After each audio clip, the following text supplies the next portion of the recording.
Good morning, viewers, wherever you are. Today is the 25th of May, 2017. Globally, Africans, they celebrate the 25th of May as Africa Day. And today I decided that I give this day a special mention, and not only a special mention, but a reflection on where Africa is 60 years after independence. So I've structured it in two sessions. Today's sessions are looking at the statistical data of Africa, and on Saturday I'll then be looking at critical analysis as to try to make sense of the statistical data that I will be presenting to you today. Now, Africa is home to 54 countries, and it's also home to 70% of the poorest countries on earth, otherwise classified as LDCs, or least developed countries. There are 48 least developed countries in the world, and 33 of those are in Africa. For the past 20 years, only one country from Southern Africa has actually been upgraded from being a least developed country to a developing country, and that is Botswana. In Southern Africa, there are only two countries that are not classified as least developed country, and that is Botswana and South Africa. We'll be looking at this to see and try to make sense on what that means. And why is it that other African countries are not learning from Botswana, for example, or from South Africa? Some people might say maybe South Africa benefited from the legacy of colonialism, but the same cannot be said of Botswana, given that Botswana, at the time they attained independence, it was a very poor country, and they've moved on. I'll also be looking at other examples: Tanzania, Kenya, Mozambique, Zambia, Rwanda, for example. But firstly, let's look at the demographic nature of Africa. The population of Africa as of yesterday, the 24th of May, 2017, according to UN, reached 1.2 billion people. So yes, the population of Africa is one of the fastest growing at 2% per annum. And all policymakers out there need to factor that in. Actually, it is believed that we would have added 1.3 billion more people, so we have doubled by 2050. And all countries are out there in Africa, and Zimbabwe included. They need to come up with the coherent policies in terms, if you cannot provide clean water, health service, you cannot provide accommodation and housing, you cannot even, struggling with your own budgetary deficit, then obviously in 2050 it will be a worse scenario when about 1.3 billion more people would have been added. So yes, we need to come up with coherent policies to deal with that exponential population growth in Africa and in various countries. Yes, looking also at Africa, one might think that Africa is a homogeneous continent, or far away from it. Africa is estimated to have over 1,500 to 2,000 languages, different cultures, countries of different interests. All that needs to be factored when you look at Africa. We also have got diverse mineral resources and other natural resources, for that matter, as you move from one African country to another. Although it tends to be bled between between neighboring countries in terms of culture and languages.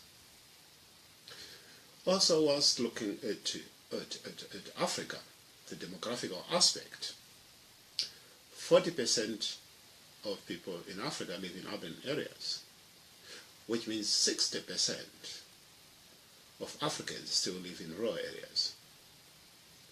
Now, here is an issue for policymakers. Most often than not, very few African countries have put coherent policies that actually put catalyst for development in rural areas, where the majority of people live. Instead, we have seen urbanization, we have seen growth in urban at the expense of rural areas, and what that means is that it actually gives a trajectory of a movement of people from rural areas to urban areas. Is this what Africa wants? I'm sure that's not what Africa should appreciate and Africa should accept. It should decentralize in terms of development. Rural areas should be turned into towns and cities. Now let's look also at the median age in Africa. Now the median age in Africa is 19.5. So median age is 19.5 years, which means Africa is a young continent. Is it a bad thing? Well, it depends. If you've got a median of 19.5 and you cannot support the young generation in that country, yes, it can be a potential crisis. But however, it is a human capital that can be tapped in. And most countries, like the developed world, they would actually celebrate for having such a median age of 19.5. Now, I'll look also at, in terms of population per density. Africa is a vast continent. With 1.2 billion people living on the continent, it is fortunate that it is still one of the continents with virgin land that is not at the moment occupied. It has got 65 people per square mile, which is sparsely population if you compare it with other countries, especially the developed world and Asian continent. So that can be an advantage for Africa to utilize the unutilized land and also to expand in terms of building cities. We've seen this happening in China. And China is a good example that the African continent can emulate. Now, also, in terms of population, 41% of the population in Africa is under the age of 15. I mean 15. So you can see 41% under the age of 15. And also 50% of the population in Africa is under the age of 25. So this is why I alluded to the fact that Africa is a young continent. It has got potential. Unless it invests heavily in its youth and women, Africa will have a tall order in terms of a quantum leap to development. Moving on, in terms of which countries are populous, I've assembled here 5 populous countries in Africa. Nigeria at 183 million people is number 1, followed by Ethiopia with 98.9 million people, Egypt at 84.7 million people, DRC at 71.2 million people, and South Africa at 53.4 million people. Now, the least populated country in Africa is actually St. Helena with 4,124. Now, the population growth for Africa is at the moment moving at an annual rate of 2%. And this is why we are saying by modeling, by 2050, we would have added 1.3 billion people. Now, that is on the demographic aspect, but that will not be enough if we don't look at the life expectancy of Africans. Current life expectancy of Africans is 52 years. Very low compared with the global average. If you are watching this session or listening to this session and you are 53 years old, by African standards, you are very, very old. And this is a worry. But it is possible for African leaders, African policymakers, to make a quantum leap into improving people's lives so that our average life expectancy can equate to other nations. In the developed world, this can be 79 years, 82 years old. So we hope that policymakers, as we move forward, will look into these disparities between other nations and Africa in terms of life expectancy. I'll move on now to the economy of Africa.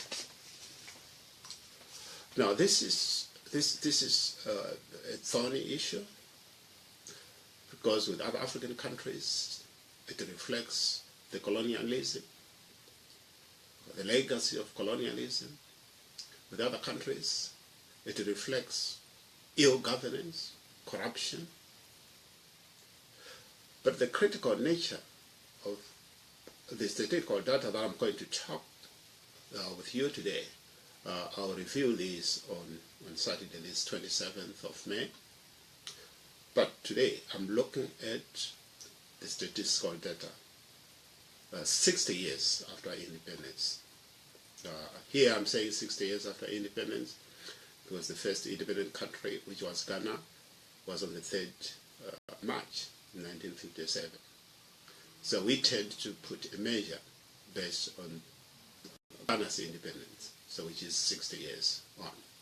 So we cannot, by any means or measure, continue to make an excuse based on post-colonialism 60 years after independence. Africa needs to move on and need to embrace the chances, the opportunities that exist. In terms of combined GDP of Africa, Africa has a combined GDP of 2.6 trillion US dollars. Compare this to India. India has got a GDP of 2.6 trillion US dollars. Now you can see that India and the whole lot of Africa, 54 states for that matter, have got an equitable GDP. Then if you compare further to, say, UK, which is a developed country, the UK has got a GDP of 2.9 trillion US dollars annually. Compare that to 54 countries of Africa at 2.6. You can see that Africa is not taking advantage of its potential in terms of human resources, in terms of natural resources. And this should be a focus for policymakers, leaders of Africa. What's still, in terms of the GDP, I also looked at the food import bill. Africa is one of the biggest exporters of food products across the globe. Yet annually, Africa imports food worth 35 billion US dollars. Yes, you're going to be right. Africa exports food products to the outside world. Developed world, UK, USA, India, Brazil, even to China. but they also import to the tune of 35 billion US dollars. The reason being that Africa rarely trades with itself,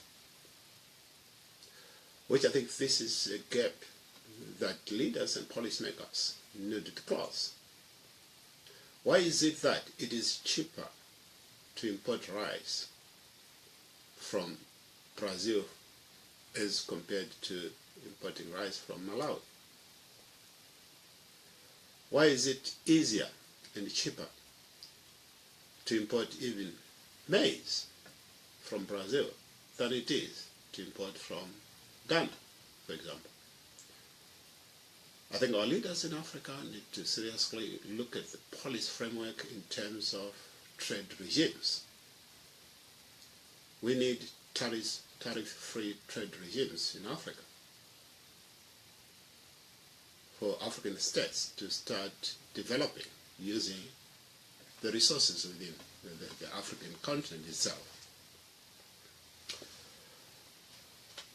Surprisingly enough, while we import food to the tune of 35 billion US dollars, 60% of the labor force in Africa is from agriculture.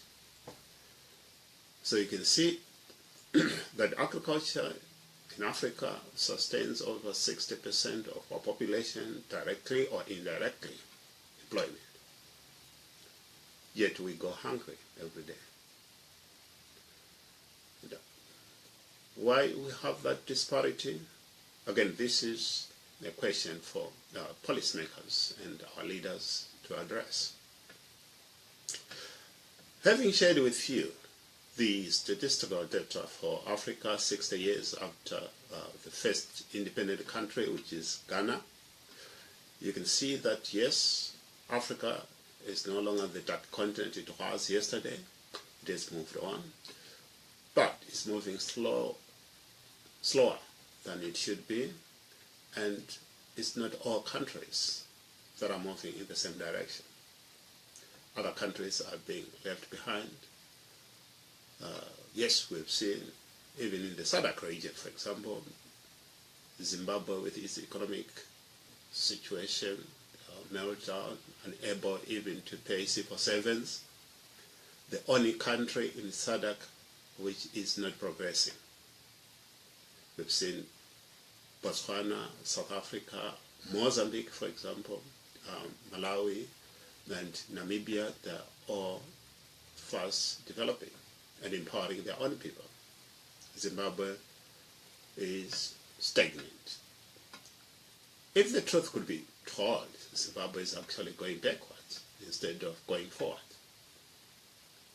So unless we've got these statistical data that we can analyze why other countries are doing better than others, it is difficult for us to find solutions that are specific or scalable to our needs. And with that, I leave you, all my viewers, until I meet you again on Saturday when I go deeper into analyzing the data and also try to find solutions. I'll be taking your contributions, but between now, feel free to post any suggestions, questions, so that we Africans can actually find a solution, which is African homegrown. And I think the solutions for Africa are going to come from this generation. And our leaders must realize that Africa is a young continent, and we've seen that over 50% under 25. So the solution for our problems will have to come from the young people. And mind you, before I end, the population of women in Africa is over 52%, which means the majority of people in Africa are women. So any development that negates the women and the youth in Africa is bound to fail, both in terms of policy framework and in terms of development. Thank you very much. Until I meet you again on Saturday. This is Elliot Feather, MDC Envoy, EU, European Union, on Africa Day, the 25th of May. I thank you.